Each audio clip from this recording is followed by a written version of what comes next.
Our last problem on non-sway frames, and here I will keep my discussion very brief and to the point and will not repeat the things which I have been doing for several beam problems and even frames problems. So I will just touch upon the steps, not really discussing or describing, to avoid repetition, to be brief. So this is a non-sway frame. Obviously, because of this fixity, it cannot sway laterally. You are observing that AB and CE are two columns, each 3 meters height. Both of them are not loaded with any transverse load or lateral load. A is a fixed support, E is a hinge support. Accordingly, the distribution factors will change. Beam BC and beam CD. One is 3 meters span, the other is 4 meters span. One is carrying 2 point loads of 12 kilonewtons each, and CD is carrying a uniformly distributed load of 4 kilonewtons per meter intensity. So this is our non-sway frame which we are analyzing using moment distribution method. Step 1, parameters calculations. So I am calculating fixed end moments and I am not showing those columns or beams restrained as a first step in the methodology of moment distribution. Those drawings I have not done. If you require, you do the drawing so that you are not confused about clockwise, anti-clockwise signs and things like that. So I start with M of MFAB, MFBA, MFCE, MFEC. That is for these two columns. There is no fixed end moment as there is no lateral loading. Then I write MFBC is equal to P1A1 B1 square upon L square plus P2 A2 B2 square upon L square. This is nothing but principle of superposition. When a single point load is acting off center, that is not at midspan, our formula is PAB square upon L square. Since I have 2 point loads, I am assuming P1 A1 B1 square upon L square, P2 A2 B2 square upon L square. And then I am simply considering effect of this 12 kilonewton first, followed by this 12 kilonewton, and then I am summing up the two effects. So superposition principle, and I am getting 8 kilonewton meter as my answer. Just for clarity, I will discuss these terms. P1 will be this, 12 kilonewton. A1 will be 1, B1 will be 2 meters.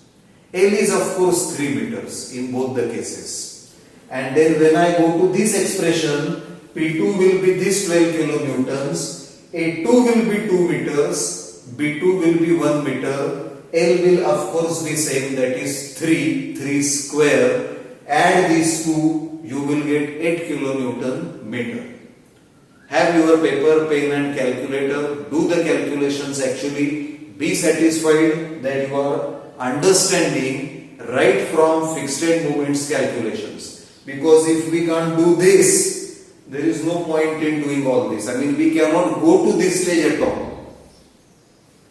MFCB, that is this moment will be clockwise, so I am writing negative sign, and of course it will be same value because the beam is symmetric. So both the fixed end moments are going to be same. One is anti-clockwise, one is clockwise. Then MFCD, MFBC, both will be WL squared by 12. I substitute and I get positive 5.33. Negative means clockwise 5.33. That's it. Then I go to stiffness factors calculation.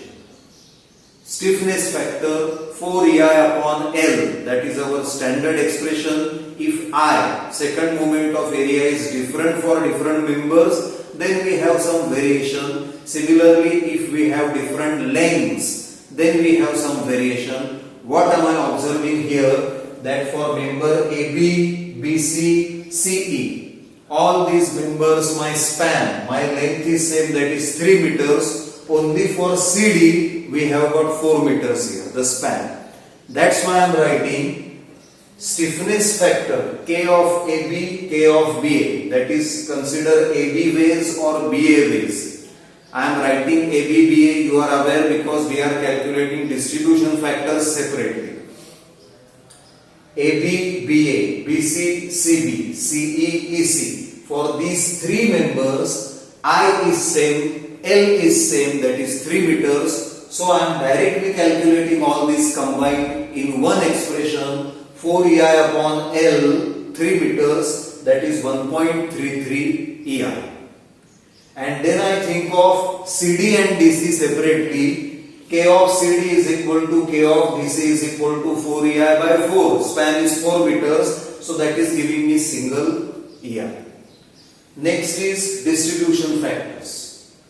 Observe fixed end A, fixed end D, infinitely stiff walls or base, infinitely stiff support. So entire moment applied at that point, A point or D point, will be absorbed by the support. No movement will be distributed in the member. That's why I am writing distribution factor of AB and distribution factor of DC should be equal to 0. So these things you can write just by observation, provided of course these fundamentals are very clear. Don't try to learn by heart. If some diagram looks like this, I have to write 0. No, you have to think, why am I saying distribution factor is 0? You think, you understand, you apply, then and then only you will get structure solutions correctly. Again, distribution factor EC is 1. What is the reason? This is a hinge support. I have a frictionless pin there. So if I try to apply any movement, none of that will be absorbed by the support. Entirely it will be absorbed by member EC. So I am saying distribution factor EC is 100%. Or as a factor 1. And now for joint B and joint C, which are rigid joints connecting the 2 members, they are not supports, they are joints. So that is where I am actually going for calculations. Distribution factor BA is the stiffness of BA upon total stiffness of all members meeting at joint B. So that is going to be 1.33 EI upon 1.33 plus 1.33 EI, because for member BA as well as member BC, you are observing that distribution factor is same, that is 1.33 EI. EI will get cancelled. I am having 1.33 upon double the amount, so I am getting 1 by 2, that is 0.5. Of course then, for BA if it is 0.5, for BC it is remaining, that is 0.5 again. That I have expressed here as distribution factor for BC is equal to 1 minus 0.5, because only 2 members are meeting at that L joint. So I am getting again 0.5, simply meaning since I is same and lengths are same, whatever balancing moment I apply at B point, it will be shared as 50% in the column, 50% in the joint. Now I go ahead with distribution factor for CB, that is stiffness of CB upon total stiffness of members meeting at joint C, that is going to be 1.33 upon 1.33 plus 1.33 plus 1. Where from am I getting this denominator? 1.33 plus 1.33 plus 1. If you are writing simultaneously, if you are calculating simultaneously, you will understand what am I saying. So 1.33 plus 1.33 plus 1 will amount to 3.66. So this will be 0.36, that is 36% will be absorbed by member CB. Similarly, distribution factor for CE will be stiffness of CE upon total stiffness of members meeting at joint C. That is going to be same calculation and same value 0.36. And finally, distribution factor for CD I can simply calculate as 1 minus distribution factor of BC and distribution factor of CE. So 1 minus in bracket this plus this, or 1 minus this, which is giving me 28% or 0.28. So once distribution factors are found, fixed end moments are found, we are ready to go for moment distribution table, MD table. So that is my next step, step 2, MD table. How many joints do we have? We have 1, 2, 3, 4, 5. So my MD table is going to be large, and again how do I write, that will really matter, because I should not get confused which moment to carry over where. So see the way I am writing this table. I start with joint and members. So I write here joint A, member AB. Then I write joint B, where I have BA as well as BC. So I am writing here BA, BC. Now that I have written BC here, adjoining to that I should have CB, because from B movement will be carried over to C, and from C movement will be carried over to B, because BC is one member, one B. So next what am I writing? If I have written joint C here, near BC I am putting member CB. Then I am not writing member CD here, I am writing member CE here.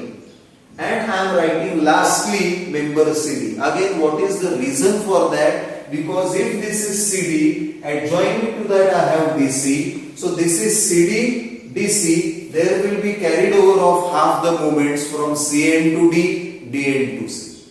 So to avoid confusion, I am keeping AB and BA in one column, CD and DC in one column. And finally I am writing joint E here and member EC here. This is something we really cannot help. So to avoid confusion, under C, CE I have written at the center, the central column. And under E I have written EC far away. And like earlier problem, we are going to carry over half of these moments here, half of these moments here, all the way. Okay, that is titles or headings for the table ready, and now I start with compilation of data. The first row is distribution factors, which I am picking from all these calculations, very logically done, and I am writing 0, 0.5, 0.5, 0.36, 0.36, 0.28, 0. Once that is done, we are restraining all the joints and we are finding fixed end moments. Calculations are all earlier done. So those fixed end moments I am writing 0, 0, 8, minus 8, 0, 5.33, negative 5.33, 0. Anti-clockwise positive, clockwise negative. Now to observe balance or imbalance. So what do I see? I see that there is an imbalance here of 8.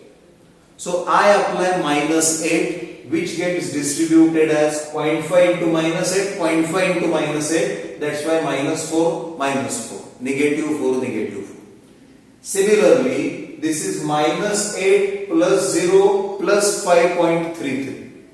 So there is an imbalance of negative 2.67. Negative 2.67. So I apply positive 2.67, which gets distributed as 2.67 into 0.36, 2.67 into 0.36, 2.67 into 0.28. So my figures are 0.96, 0.96 and 0.75.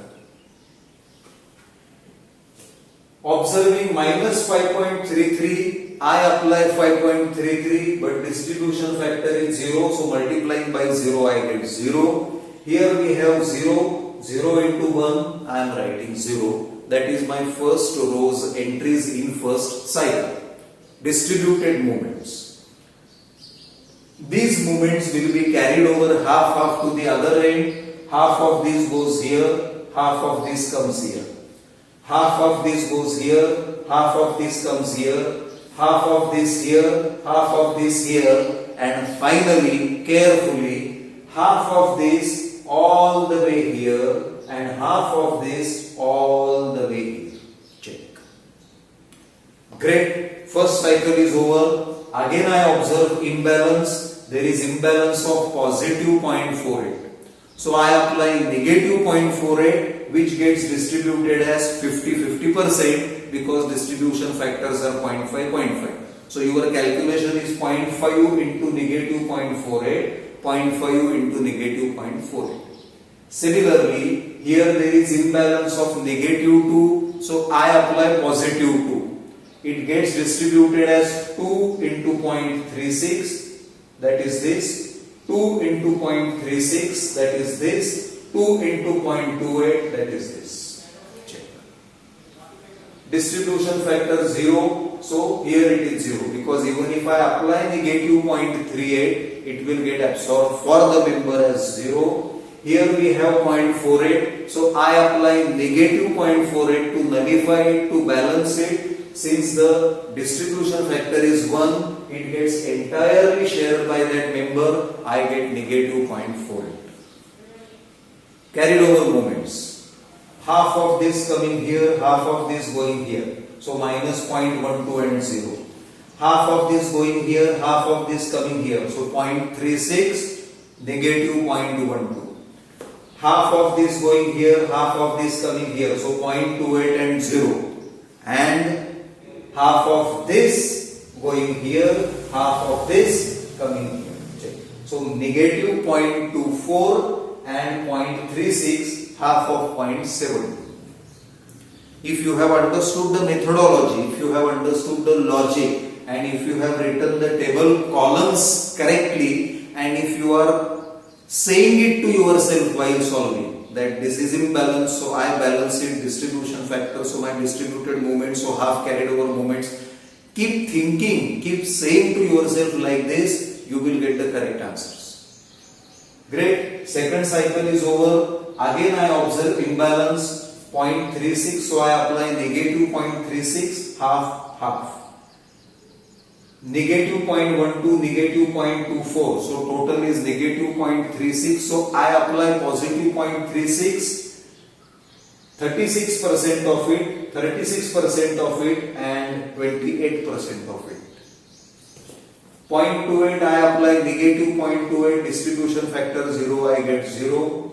0.36 I apply negative 0.36, distribution factor 1, I get negative 0.36. Moments are distributed, half of them will be carried over, half of this, half of this. Half of this here, half of this here.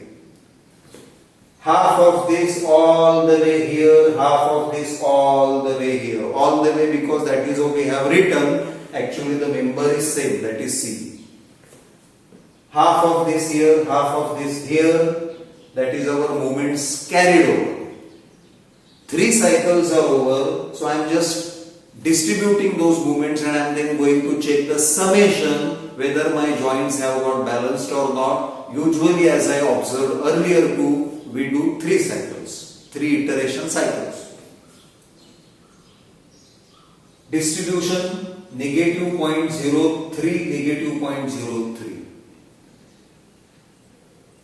0.27, negative 0.27 is imbalance, so I apply positive 0.27 into 0.36 into 0.36 into 0.28, that is distribution factors. I apply negative 0.05 into 0 and I apply negative 0.06 into 1. Such are my distribution factors. I apply positive 0.09 into 0, my distribution factor is 0. These are my distributed moments. And then what do I observe? After distributing these moments, I first take summation.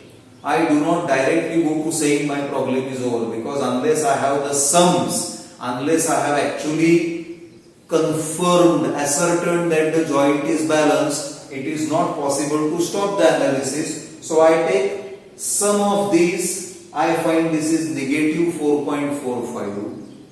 I take sum of these, I get positive 4.45, that means this particular joint is balanced, minus 4.45 plus 4.45, summation is 0. Similarly, I take a sum of this, I get negative 8.3. I take sum of this, I get 1.49. I take sum of this, I get 6.81. Actually check this plus this plus this, you will get 0 or very close to 0. 0.01, 0.001, minus 0.01. Yes, they are almost 0 because we always have that approximation error, that rounding off. Secondly, even if it is not error, it is acceptably accurate answer. So, this joint is balanced. M of BA plus M of BC is equal to 0. This joint is balanced. M of CB plus M of CE plus M of CD equal to 0. So yes, since these two intermediate joints are balanced, we can say that we have reached through the process of iteration the balanced state, the equilibrium. So I add these, I get final end moment M of AB. I add these, I get final end moment M of BC, and I add these, I get final end moment M of EC. As expected 0, because this is exterior hinge, there cannot be any bending moment there. Once I have these end moments, I decide which is hogging, which is sagging. I simply go ahead with superposition principle. See, you have both the options, either draw conventional variation or directly using superposition principle. This is simpler. But in earlier couple of problems, I had deliberately gone to conventional method just to give you that practice also, nothing else. So, I plot my end moments first, and then to that I superpose my span moments, and I have bending moment diagram by superposition in really no time. Virtually in a minute, matter of minute I can draw BM. So this is yet another problem, yet another non-sway frame problem handled by moment distribution method, and with this we are stopping analyzing non-sway frames, and in my next lecture we will be seeing sway frame analysis, which is again going to be slightly more involved. So thank you for being with us. Thank you for watching. I hope you are calculating. I hope you are writing. I hope you are able to read all these figures on board, and I hope you are updating yourself so that when you get your answers same as my answers, then and then only you will feel confident that you are following. In online lectures, we are able to solve 4, 5, 6 problems, not more than that, but you refer to a standard text and you try to solve more problems. First solve a few solved problems from the book without looking. Try on your own and then compare the notes. Once you have solved these solved problems in the book, you will feel more confident and you will go for solving unsolved problems. So, yes, thank you very much.